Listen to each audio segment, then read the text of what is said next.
We're alerting in to bring you this. Breaking just a short time ago, a federal judge has shocked the Department of Justice and has given a huge win to Team Trump today. The judge, Aileen Cannon, has determined Donald Trump deserves a special master to review the case brought against him by the DOJ. Now, this is huge, folks, as this means the Department of Justice will have to suspend its investigation into Trump until a special master can rule on whether the FBI and the DOJ overstepped its constitutional authority and potentially broke the law by raiding Mar-a-Lago. Big. Here it is. Quote, the government is temporarily enjoined from further review and use of any of the material seized from plaintiff's residence on August 8th, 2022 for criminal investigative purposes pending resolution. That was the judge right there, Aileen Cannon. So, yes, you're looking at a fresh, all-new show tonight because we're here for you and for this reason, because news doesn't take a holiday, neither do we, unlike the old and stale shows over at our competitor tonight, who's off celebrating this fine, fair communist holiday we call Labor Day. So only here will you learn about that major victory for Donald Trump. The judge, Judge Aileen Cannon, has determined a special master will see the DOJ versus Donald Trump case and order the suspension of Joe Biden's corrupt operation to investigate the documents seized from Mar-a-Lago, at least for now. A big setback for Biden's DOJ. But will they celebrate this moment of justice for number 45 over at Fox? Maybe not. Even Donald Trump thinks so, writing on Sunday night that Fox is far too focused on pushing the Democrat agenda. So we're digging into the story and a lot more tonight. We've got Peter Navarro with us, an all new edition of The Balance starting right now. All right, let's bring in former White House trade advisor and author of Taking Back Trump's America, Peter Navarro. Peter, this document that Judge Aileen Cannon delivered today, first of all, I was shocked. I didn't see this coming. Did you? I'm not shocked at all. The whole circumstance surrounding the raid on Mar-a-Lago reeked to high heaven. Donald Trump was cooperating with the archives, and they decided to send in armed gendarmes to grab things. I think what's the bigger picture for me is to find out who authorized all these activities and find out whether or not there's coordination across the various agencies with the White House, with Justice, with the FBI. Remember, Eric, this isn't the first time they played this game, right? You go back all the way to 2016, the FBI began that Russia hoax, which was essentially designed to be a preemptive coup to help Hillary Clinton win the race. And throughout the 6 years since that point in time, there's just things that don't smell or look right. Let's stay on this for a second. This is breaking news. This is huge. This is huge because in that document, in the document that the judge Aileen Cannon delivered this afternoon, surprisingly, said she said they basically the DOJ has to suspend its investigation into Trump until a special master looks at it, because I'm not a lawyer. Are you a lawyer? Maybe you are, maybe not. But is that because what they seized, they may have seized illegally? I won't speculate on that. I can say this, though, that what they took is subject to both executive privilege and attorney-client privilege. And that was not respected by the DOJ and the FBI. They simply grabbed stuff. In fact, Eric, you may remember a couple of days ago, the DOJ tried to preempt this challenge by saying, we already looked at this stuff. You don't need a special master. But that's a separate issue from whether or not they can use it in their criminal investigation. And so this is a good breather. Remember how this started. They went judge shopping. The FBI went judge shopping, found some magistrate to authorize that raid to begin with. So as the boss loves to say, let's see what happens. The point I'm trying to make with you, Eric, is that as we go through this special master process, there's some bigger questions the Trump legal team, I believe, will be asking about how this all came about, because it just doesn't smell or look right. It looks like it's a partisan witch hunt designed to take Trump out in the 24 election. If you remember, when they issued those warrants, I read them carefully, and it says right in one of them, if you do this, you can't run for office. I mean, it's not like they're trying to hide the fact that they're trying to stop DJT, Donald John Trump, from running for president. So this just got more complicated, but it's way more complicated than even it looks right now. I'm just reading from the judge's document here on page 14. She says that the DOJ admitted it took, among other things, personal items on page 9, but on page 14, Peter, this has my head scratching right here. Makes me crazy. They admitted they took articles of clothing. What on God's green earth would the DOJ, the FBI, have interest in articles of clothing from the Trump compound to determine whether or not he had documents? What, is he stuffing them in pockets?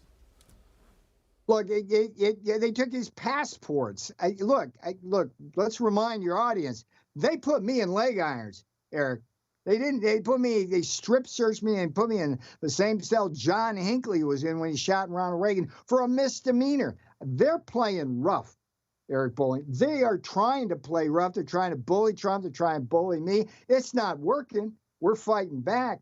But the idea that they're, it's like the joke around here is, the panty raid in Melania's closet. They're like, well, what's wrong with these people? So I think that the people of America, I don't care if they're Republicans or Democrats at this point, this is smelling wrong. And like I say, I not only want to see what this special master comes up with, I want to get to the bottom of whether there's coordination across the agencies, the archives. I mean, Eric, if I said the National Archives are going to be like the tip of the spear for an investigation of Donald Trump to try to stop him from running for office, you'd say to me, what are you smoking, Navarro? But that's looks to be exactly what we got here, and I ain't smoking nothing. Well, so I'm reading through some of this judge again put together Judge Aileen Cannon put together a really nice timeline of everything from the very beginning. And in May, on May 11th of 22, they received a grand jury subpoena. April 12th, NARA notified the plaintiff, which is the FBI and America, the FBI and the DOJ, that intended to provide 15 boxes to the FBI. So there's an amazing timeline kind of corroborating what you're saying. There was some coordination between NARA, the National Archives, and the FBI, and whoever judge they ended up with. Peter, they admitted to this photo that was spread out, where documents were spread out on the floor of Donald Trump's office. I mean, can you imagine if there's video of FBI agents spreading this stuff out on the floor of Trump's office? I would love to see that video, how they're setting it up, staging it for a photo op. Yeah, that was a little dirty trick. And let's not again forget, Eric, the reason why I bring up NARA, the National Archives, is that I'm joined at the hip with Trump on this. Not only am I faced with a criminal indictment, a misdemeanor from the FBI and Justice, I got a civil suit that was filed seemingly in coordination with Justice and the FBI in terms of timing as a way of, it looks like, trying to get additional evidence that they're not entitled to. It doesn't exist. I mean, it's just the National Archives has become the tip of a spear for the weaponization of the branches of our government that are controlled by Democrats. And let's remember who's calling the shots here, feeble-minded though he is. That speech that Joe Biden gave attacking MAGA America, I mean, half of America with that background that looks like the 1930s in Germany. I mean, come on. So you ask yourself, okay, if Biden's the boss with that kind of background, and the FBI's going in and taking articles of clothing in a raid that doesn't appear to have been necessary in any way and is designed for political purposes to stop Donald Trump from getting in the Oval Office again, that's all. I mean, so America's not going to put up with this. So here's not going to. In November, this is where we get even. Everybody watching this show, you get out and you vote. You go out and you find candidates who you can give money or time to, and we throw these rascals out. Pelosi, gone. Yes. And then once we get it back in, once the Republicans get back in there in January, the subpoenas start flying, and we get the answers to the big questions you ask every night on your show. Here's a big one, though. Here's something that I found really, really important in this judge, again, Judge Aileen Cannon's assessment of why there should be a special master overlooking what's going on between these two parties. She notes something, and I'm not sure this is the exact way she put it, but she talks about potential reputational damage to Trump.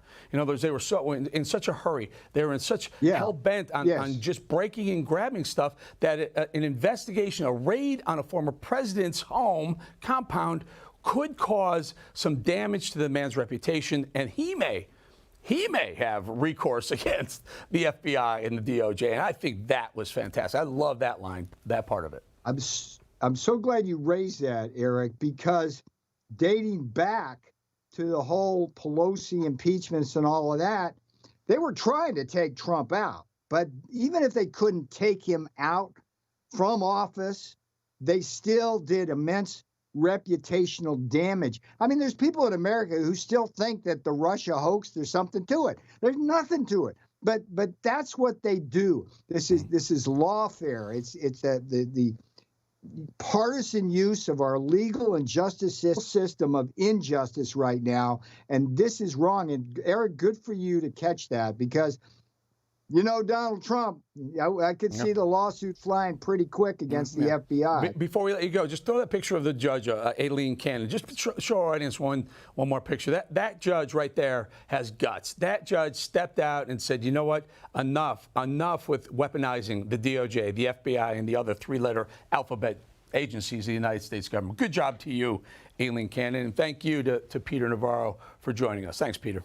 All right, good for jumping on the news. Take care, Eric. Hey guys, it's Rob Carson. September is historically the worst performing month for the stock market, so you better be ready for it. The Fed continues to aggressively raise rates, and JP Morgan is forecasting another mega rate hike September the 21st. Is that why Jamie Dimon said an economic hurricane is coming our way? Well, gold and silver have remained remarkably stable despite the Fed aggressively raising rates today. The Patriot Gold Group has a special incentive for Newsmax viewers. Huge! Now precious metals investors can enjoy the no-fee-for-life gold and silver IRA on qualifying rollovers, or enjoy free, discreet, insured shipping on all direct gold and silver purchases. Here's the number, 800-356-4470. Call 800-356-4470 today.